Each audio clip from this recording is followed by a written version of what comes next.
Carrom প্রেমীদের উৎসাহ উদ্দীপনার মধ্য দিয়ে আগরতলায় শুরু হলো ত্রিপুরা স্টেট র্যাঙ্কিং ক্যারাম প্রতিযোগিতা। রাম ঠাকুর সঙ্গে 2 দিন ব্যাপী এই প্রতিযোগিতার আনুষ্ঠানিক উদ্বোধন হয়। উদ্বোধনী অনুষ্ঠানে উপস্থিত ছিলেন বিশিষ্ট সমাজসেবী কমল দে, ত্রিপুরা অলিম্পিক অ্যাসোসিয়েশনের সম্পাদক সুজিত রায় সহ অন্যান্য বিশিষ্ট ব্যক্তিরা। প্রতিযোগিতায় রাজ্যের বিভিন্ন প্রান্ত থেকে 80 জনেরও বেশি খেলোয়াড় অংশগ্রহণ করেছে।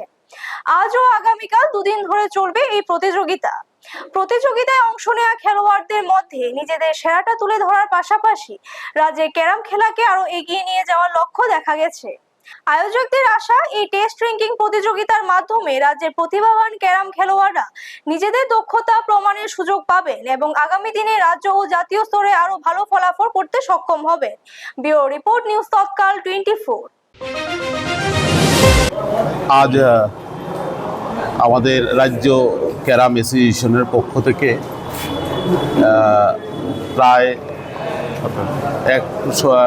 85 জনের একটা টিম ক্যারাম প্রতিযোগিতায় অংশগ্রহণ করছেন সারা রাজ্য থেকে, এবং রাম ঠাকুর সংঘের এই হলঘরে অনুষ্ঠিত হতে চলছে। আমাদের সঙ্গে আছেন আমাদের স্পোর্টসের অপুদা, আমাদের সুজিত রায়, সমীরদা প্রেসিডেন্ট, ভাইস প্রেসিডেন্ট অ্যাসোসিয়েশনের, জয়ন্তবাবু সেক্রেটারি, ওনারা নেতৃত্ব দিচ্ছেন এবং সারা রাজ্য থেকে খেলোয়াড়রা এসছেন।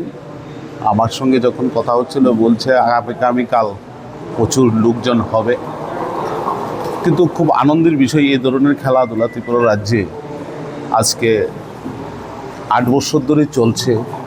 প্রতিদিন প্রতি সপ্তাহে একটা খেলা কোথাও না কোথাও হচ্ছে, ত্রিপুরার এই প্রান্ত থেকে ওই প্রান্তে খেলাধুলা হচ্ছে। আপনারা দেখছেন নিউজ তৎকাল 24।